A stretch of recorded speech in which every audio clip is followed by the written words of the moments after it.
Did you watch any WWE programming? I did just a bit on the SmackDown.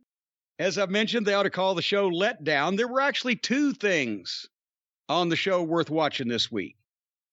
And of course, the first one, it was right out of the gate, right at the top of the program on SmackDown. Here comes Roman Reigns and the Usos and Paul Heyman. Paul, we got you back where you belong. Again, I watched these segments, and Roman Reigns didn't speak in this. It was all Heyman till the finish, basically. Roman, got a couple of words in. But it was Heyman telling the story, explaining what's happened. And he's a master. He's a genius. His facials are out of this world. Every facial expression he has, every little movement and response. He was wrong all along to have felt that he needed to protect Roman Reigns from Brock Lesnar. In actuality, he went through all the verbal gymnastics to explain everything that's gone on, including the stuff they had to vamp and ad-lib about. And he said that, COVID infected the wrong person, and so I had to do what I had to do. But he went through a bunch of verbal gymnastics, and then finally the story was that once that he was with Brock, and he realized where he was, he thought everything would be okay because Reigns would be the champion over here and Brock would be the champion over there, and there would be no conflict, and he deserved what Reigns had. He's saying he deserved what Reigns gave him because Reigns is standing in the ring next to him. And then he says, but what he couldn't tolerate was Brock challenging Reigns. That's just stupid. And then he knocked Brock Lesnar. He's a schmuck. I couldn't stand to be around that happy idiot with the shirt and the ponytail.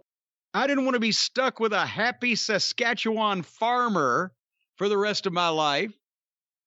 So he sold Brock down the river because Brock was a schmuck.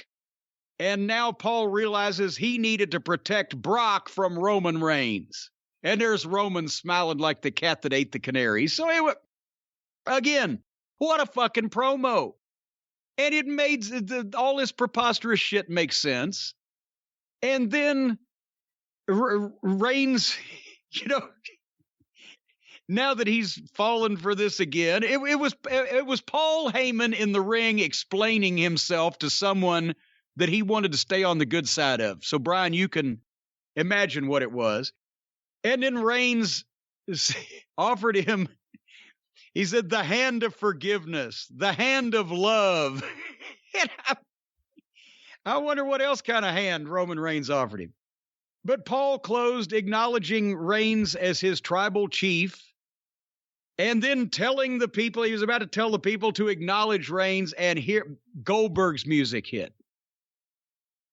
And now I was like, this is getting sad. I'm not talking about Goldberg's sad. Goldberg's rich and famous and wealthy, and he looks great for being 50, whatever. But it's sad that they haven't made a star in the last 20 years. And especially to, pay somebody to go to Saudi Arabia, whatever that costs for people to drop not only their morals, but their sense of self-preservation, go to Saudi Arabia. They're dwindling to a small few. Anyway, Goldberg acknowledged Roman Reigns as his next victim because he's in the Elimination Chamber for the Universal title, and you're next. And then the heels calmly left. So now we've got Reigns and Goldberg. How old was Roman Reigns when Goldberg was the WCW champion? Oh, probably a teenager. I'd have to go check. Maybe an early teens. Was he in his teens? Well, maybe not. I was a teenager now that I think about it. He couldn't have been. Well, that was the first segment. Do you feel bad you missed anything so far? So this is what they're bringing Goldberg back for. When did we see him last when he was saving his son? Was it the Saudi Arabia show? Who is he? Was it Lashley? He's the only Jewish guy in the world that only wrestles in Saudi Arabia. What the fuck? Yeah, really? Yeah, really? What is that? It was one of those high-impact matches that was What was the last one? The last Goldberg match was the high impact one that was short and done, or was that the one that started to drag a bit?